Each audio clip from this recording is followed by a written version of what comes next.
जय हिंद भाइयों। उत्तर प्रदेश री एग्ज़ाम में आपका स्वागत है। और हम जो मानसिक अभिरुचि पढ़ा रहे थे रीजनिंग में, उसमें भाग चैप्टर सेकंड है, जिसमें फर्स्ट हमने आपको पढ़ा दिया है और आज चैप्टर सेकंड है जिसका नाम है अपराध नियंत्रण। अपराध नियंत्रण, और इसे हम कहते हैं क्राइम कंट्रोल भाग फर्स्ट नियम। यानी कि जो कुछ भी आज बात हम करने जा रहे हैं भाई, वो सभी बात हम करेंगे नियमों की। ठीक, तो क्राइम कंट्रोल से संबंधित जो है नियम पढ़ेंगे और इसके बाद जो भाग सेकंड होगा उसमें इसके प्रश्न उत्तर की बात करेंगे। और इससे पहले जो फर्स्ट चैप्टर था उसमें लगभग हमने आपको 45 क्वेश्चन कराए थे। ठीक है, तो अभी जो हम चैप्टर फर्स्ट देख रहे हैं, चैप्टर सेकंड है जिसमें भाग फर्स्ट है, उसका नियम है। तो अपराध संबंधित जो कुछ भी नियम हैं आज हम इसकी बात करेंगे। ठीक, तो देखिए सबसे पहले यहाँ पर ध्यान दीजिएगा। सबसे पहला नियम क्या है? सबसे पहला नियम क्या है? भारत एक विशाल जनसंख्या वाला एवं विविधतापूर्ण देश है। इसका मतलब ये हुआ कि भारत में जनसंख्या बहुत है और यहाँ पर विविधता है, मतलब हर जगह जगह पर कई प्रकार से बदलाव हैं। यानी कि कहीं पहाड़ है, कहीं पर्वत है, कहीं पर मरुस्थल है, हर जगह पर लोग अलग अलग हैं। तो हर तरीके के लोग यहाँ भारत में पाए जाते हैं। तो जाहिर सी बात है, तो क्राइम तो होना ही है, अपराध तो होना ही है। तो पहला नियम क्या है कि भारत एक विविधतामूलक देश है और यहाँ पर जनसंख्या बहुत है।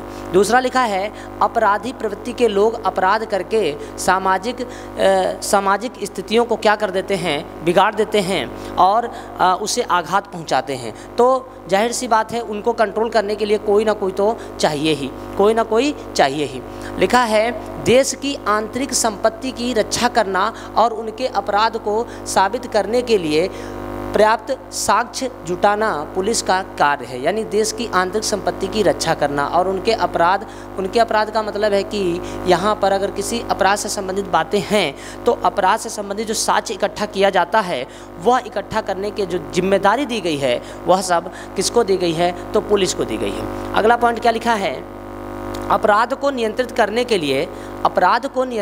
के लिए सरकारों द्वारा लगातार अति आधुनिक तकनीकी का उपयोग किया जा रहा है। जैसे कह दें तो उत्तर प्रदेश के कानपुर और लखनऊ में अति आधुनिक कंट्रोल रूम स्थापित किए जा रहे हैं। तो ये दोनों फैक्ट याद कर लीजिए, ये बहुत महत्वपूर्ण है। यानी कि दिन प्रतिदिन जो है सरकार जो है अपराध को कंट्रोल करने के लिए कई नए तरीके को जन्म दे रही है कि हम किस तरीके से अपराध को कंट्रोल करें। तो उसके लिए कानपुर और लखनऊ में अति आधुनिक कंट्रोल रूम स्थापित किया जा रहा है। ठीक, दूसरे अगले नियम की बात करते हैं। अभी हाल ही में सरकार द्वारा फॉरेंसिक बेंच की व्यवस्था की गई है। ये फॉरेंसिक बेंच क्या है? इससे क्या होगा? तो जिससे शातिर अपराधियों को पकड़ने में आसानी होगी। अगला पॉइंट क्या लिखा है? इन बेंच में बायोलॉजी, सीरोलॉजी, रसायन, विस्फोटक, नारकोटिक्स, आग्नेयास्त्र इत्यादि जांच सुविधाएं उपलब्ध कराएगी सरकार। और जिससे हमें कोई भी अपराध हो या अपराध से संबंधित बातें हों तो हम जो है जल्दी से जांच पड़ताल कर सकें और आगे ऐसे अपराध ना हो, उस पर कंट्रोल लगा सकें। ठीक, यहाँ पर क्या लिखा है कि अपराध के निम्नलिखित अनिवार्य तत्व हैं। यानी जो भी अपराध हो रहे हैं उनमें कौन कौन से तत्व हैं। तो यहाँ पर देखिए सबसे पहले क्या लिखा है? मानव। क्या लिखा है? मानव। तो इसको समझते हैं। यहाँ लिखा है मानव समाज में रहता है एवं वह सामाजिक प्राणी है। अपराध करने का कार्य मानव द्वारा किया जाता है। ठीक है, मानव, इसका मतलब ये है कि अपराध में जो आने वाले जो तत्व हैं वो कौन हैं? तो सबसे पहले हमने किसको ले लिया है? मानव को ले लिया। किसको ले लिया भाई? मानव को। दूसरा पॉइंट क्या लिखा है? गलत आशय या दुराशय। इसका मतलब क्या है कि गलत आशय से तात्पर्य है बुरी भावना या उद्देश्य रखना भी अपराध को जन्म देता है। आपको भी पता होगा कि अगर आप गलत सोचते हैं, गलत आप किसी चीज़ के बारे में हर समय दृश्य रखते हैं तो जाहिर सी बात है आपके दिमाग में अपराध जन्म जरूर लेगा। ठीक, अगला पॉइंट क्या है? आपराधिक कृत्य करना भी अपराध को बढ़ावा देगा। किसी व्यक्ति की पहचान उसके कार्यों से होती है, किसी भी व्यक्ति की पहचान उसके कार्यों से होती है। आपराधिक कृत्य करने वाला व्यक्ति जो होता है वह अपने परिवार को भी दुखी करता है, अपने परिवार को भी दुखी करता है, राष्ट्र को भी दुखी करता है और सगे संबंधियों को भी दुखी करता है। तो आपराधिक कृत्य भी अपराध की श्रेणी में है, यानी अपराध के ये तत्वों में आएगा। ठीक, उसके कृत्यों को की सज़ा वह स्वयं तो भुगतेगा ही, उसका परिवार भी, उसका समाज भी, अंतगोत्वा राष्ट्र भुगतेगा। यानी कहने का मतलब ये है कि राष्ट्र भी भुगतेगा, समाज भी भुगतेगा, परिवार भी, और खुद स्वयं वो भी भुगतेगा। इसका मतलब यहाँ पर आप यह समझ गए होंगे कि अपराध के तत्वों में ये भी बहुत खतरनाक चीज़ है। ठीक, आगे बढ़ते हैं। आपराधिक कृत्य व्यक्ति की सोच का साकार स्वरूप होता है, यानी कि अपराध व्यक्ति करता है तो सबसे पहले कोई ना कोई उसका प्रारूप, स्ट्रक्चर, ढांचा तैयार करता है। ठीक, लिखा है मानव अथवा समाज की क्षति, मानव तथा समाज की क्षति। अपराध जब किसी व्यक्ति द्वारा किया जाता है तो वह व्यक्ति न्यायालय द्वारा दंडित किया जाता है। इससे उस मानव की क्षति तो होती ही है, और चूंकि मानव का संबंध समाज से है तो समाज को भी उस अपराध से क्षति होती है। व्यक्ति तो प्रभावित होगा ही, वह व्यक्ति तो प्रभावित होगा, समाज भी प्रभावित होगा, उसका परिवार भी प्रभावित होगा। तो अपराध से देख लीजिए, राष्ट्र तो प्रभावित हो ही रहा है, समाज हो रहा है, परिवार हो रहा है, और वह व्यक्ति खुद हो रहा है। ठीक, आगे बढ़ते हैं। अगला पॉइंट क्या लिखा है, यह आपको जो अभी हम यहाँ बता रहे हैं सब टेलीग्राम PDF शेयर कर दिया जाएगा, वहाँ से आप डाउनलोड कर लीजिएगा। ठीक, लिखा है अपराध से संबंधित समाधान। अपराध से संबंधित समाधान क्या है? अपराध को रोका नहीं जा सकता, यहाँ पर लिखा है अपराध को रोका नहीं जा सकता, बल्कि इस समस्या के समाधान के लिए कई अन्य पहलुओं पर ध्यान देना होता है।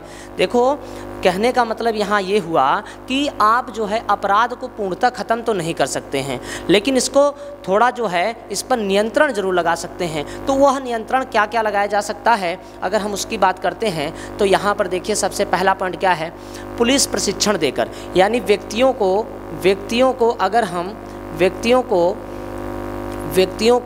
अगर हम पुलिस प्रशिक्षण दे दें तो वह व्यक्ति समझ जाएंगे कि क्राइम से हमें क्या क्या हानियां हो सकती हैं और हमें क्राइम नहीं करना चाहिए, अगर हम कर रहे हैं तो कितना नुकसान होगा। ठीक, दूसरा क्या है, अपराध कानूनों की समीक्षा करना। अपराध कानूनों की समीक्षा करना, जितने भी कानून हमारे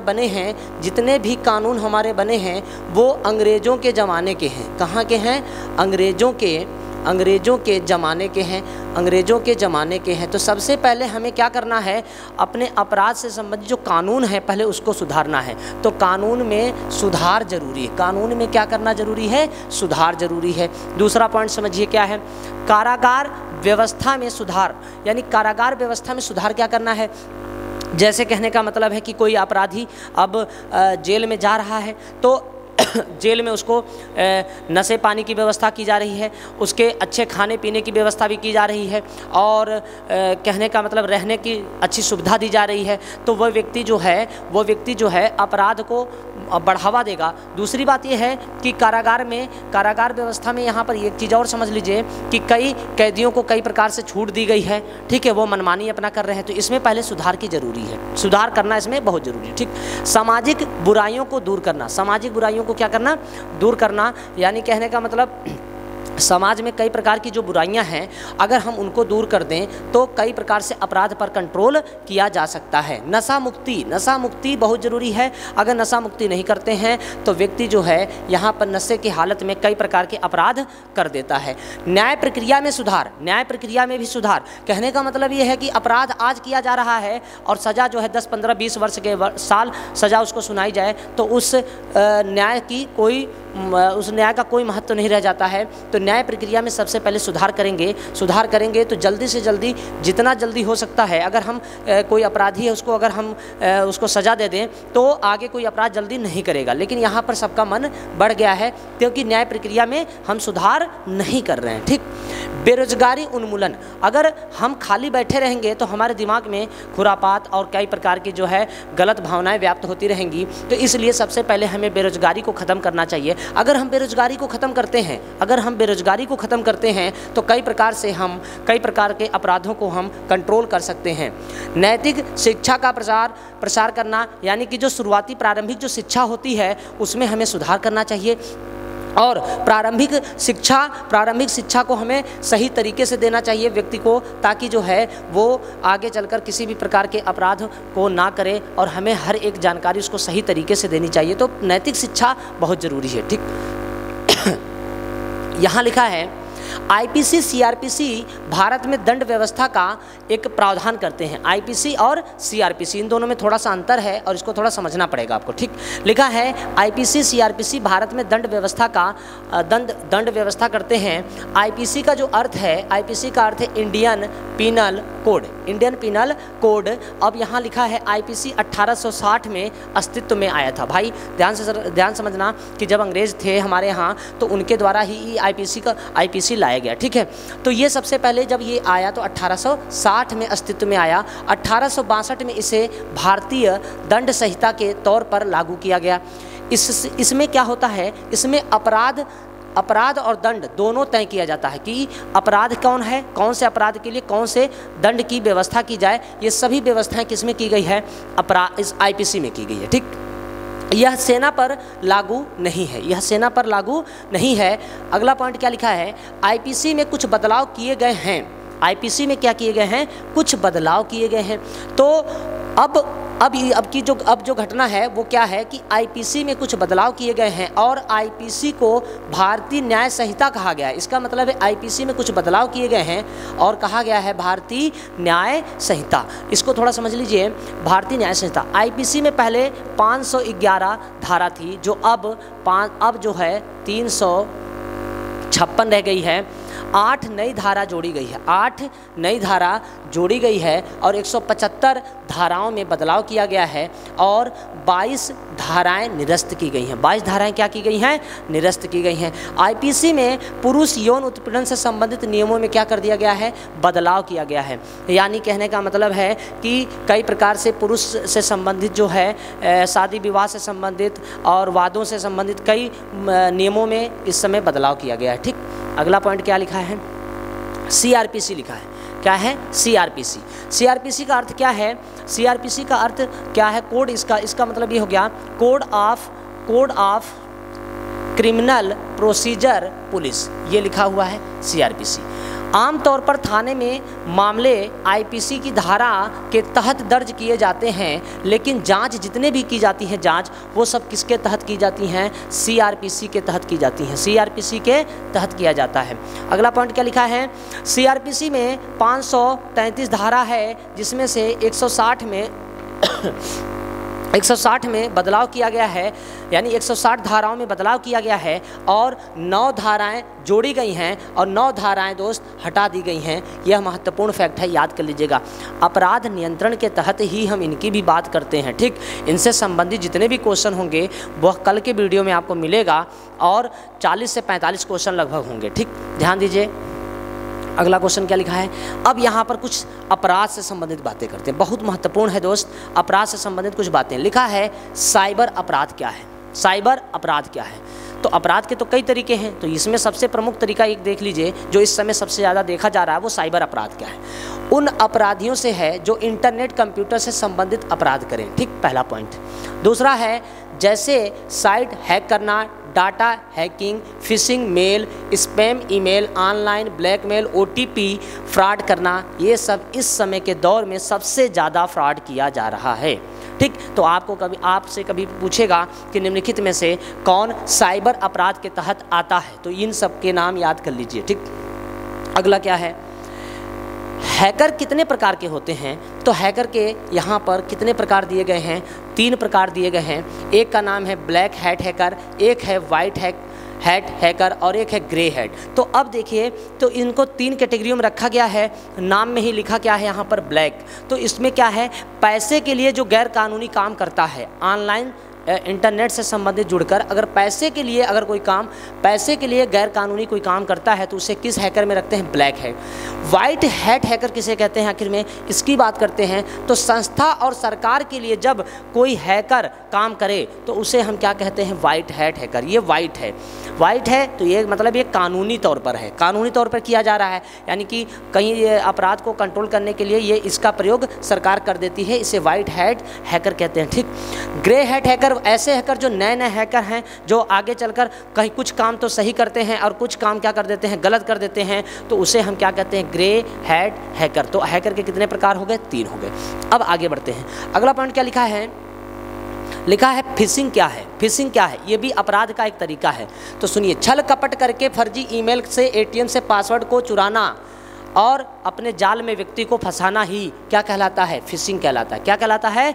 फिशिंग कहलाता है। दूसरा क्या लिखा है? विशिंग क्या है? टेलीफोन के माध्यम से फिशिंग करना, टेलीफोन के माध्यम से किसी व्यक्ति को फंसाना ही क्या कहलाता है? विशिंग कहलाता है।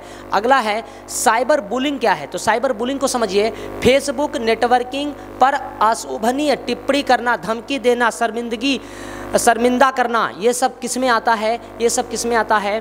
तो साइबर बुलिंग में आता है। किस में आता है? साइबर बुलिंग में आता है। लिखा है स्पूफिंग। स्पूफिंग क्या है? वाणिज्यिक उद्देश्य के लिए एक साथ बहुत सारे ईमेल मेल अगर भेजा जाता है, मैसेज किया जाता है तो उसे हम कहते हैं स्पूफिंग। क्या कहते हैं? स्पूफिंग। तो पेपर में आ जाए कि स्पूफिंग अपराध कैसे किस क्षेत्र में किया जाता है, तो आंसर यहाँ पर क्या है? वाणिज्यिक।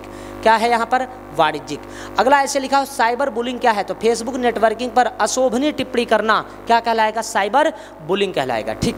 अगला पॉइंट लिखा है साइबर स्टॉकिंग। स्टॉकिंग किसी व्यक्ति के गतिविधियों पर, कोई व्यक्ति है, किसी व्यक्ति के गतिविधियों पर नज़र रखना और उसे ब्लैकमेल करना, यानी कि वो व्यक्ति कहाँ जा रहा है, किससे मिल रहा है, क्या कर रहा है, फिर उसके बाद सारे डाटा इकट्ठा करने के बाद हम उसको क्या करते हैं? ब्लैकमेल करते हैं कि हम आपके घर ये बता देंगे या ऐसा कर देंगे, तो उसे हम क्या कहते हैं? Cyber stalking. क्या कहते हैं? Cyber stalking. यानी किसी व्यक्ति के गतिविधियों पर नज़र रखना ही क्या कहलाता है? तो यहाँ पर साइबर स्टॉकिंग है। क्या है? Cyber stalking. दूसरा लिखा है, यहाँ पर थोड़ा सही कर लीजिए, यहाँ लिखा है साइबर वारफेयर। साइबर वारफेयर ये क्या है? तो अंतर्राष्ट्रीय सीमा पर अन्य देशों के हितों के अपने दायरे में लाना, यानी कि इंटरनेशनल सीमा पर हमारे जवान या उनके जवान या कुछ ऐसे व्यक्ति होते हैं जो अपने राष्ट्र के लिए कुछ प्रलोभन देकर उनकी जानकारी उनसे लेते हैं, उसे हम क्या कहते हैं? Cyber warfare. क्या कहते हैं? Cyber warfare. यहाँ पर लिखा है सलामी अटैक। सलामी अटैक क्या है? तो ये भी अपराध का एक जरिया है, साइबर अपराध का एक जरिया है। लिखा धन कमाने के लिए सॉफ्टवेयर प्रोग्राम में हेराफेरी करना, यानी सॉफ्टवेयर का हेराफेरी जब किया जाता है पैसे के लिए तो उसे हम क्या कहते हैं भैया? सलामी अटैक। क्या कहते हैं? सलामी अटैक।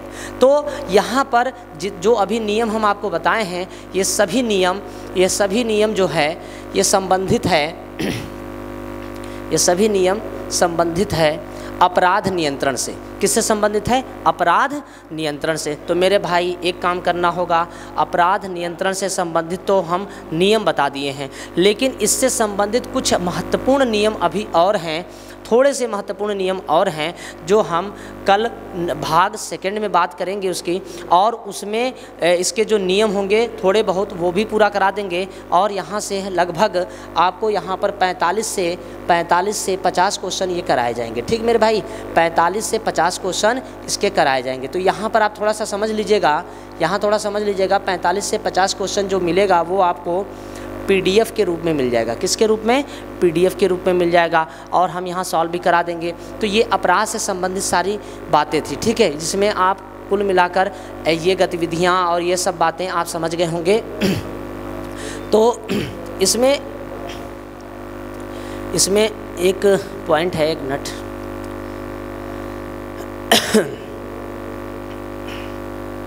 देखिए, यहाँ पर जो है ब्लैक हैट, वाइट हैट और ग्रे हैट, ये थोड़ा याद कर लीजिएगा, इस समय इम्पॉर्टेंट में चल रहा है। ठीक, तो अभी इस सेशन को यहीं रोकते हैं और कल मिलते हैं दूसरे वीडियो में। जय हिंद, जय भारत।